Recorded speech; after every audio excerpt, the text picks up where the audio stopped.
또 여기에 차액 거래 선물한 시장에서는요. 원달러 환율이 조금 올라갔습니다. 4원 정도 올라갔습니다. 어제도 올라가고 오늘도 올라가고 환율의 불안감 굉장히 크지죠.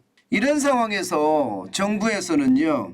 외환 거래의 시간을 지금까지는 오후 3시까지 마감을 했었거든요. 새벽 2시까지로 연장한다고 합니다.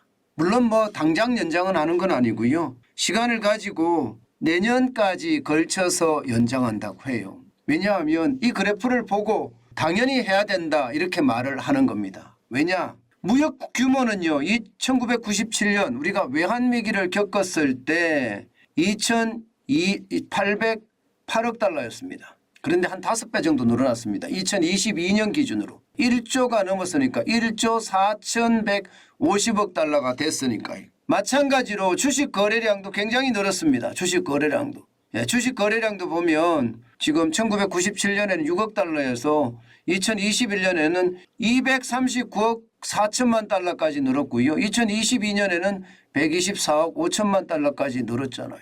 이게 원달러 현물한 거래량 보세요. 지지부진합니다. 1997년에 18억 3천만 달러였던 것이 2022년에는요. 90억 4천만 달러. 증가의 폭이 문제가 아니라 너무 거래량이 적다는 거죠. 쉽게 말하면 세계적으로 봤을 때 원화가 많이 통용이 돼야지 원화의 힘도 생기는 건데 지금 이렇게 하면 원화의 힘이 생기지 않는다. 그런 측면에서 외환시장의 빗장을 오후 2시까지로 자연스럽게 늘겠다 이런 얘기거든요. 이렇게 외환시장을 열겠다 하니까요. 시장에는 의견이 분분합니다. 기본적으로는 금융시장을 제대로 개방해야지 외국인들이 들어온다. 이런 얘기가 있는가 하면 반대로 이렇게까지 거래를 확 늘리면 오히려 불안감은 더 커지지 않겠느냐 이런 얘기까지 지금 나오거든요. 여러분들은 어떻게 생각하세요? 이게 자본시장이나 금융시장 발전에 이게 걸림돌일까요? 그렇지 않으면 외환시장 개방이 금융시장의 선진화로 가는 걸까요? 분명한 것은요. 시간이 늘어난다고 금융시장의 개방이 잘 되고 금융시장의 발전이 잘 되고 저는 그런 것은 아니라고 봅니다. 중요한 것은 정부의 규제라는 거예요. 규제.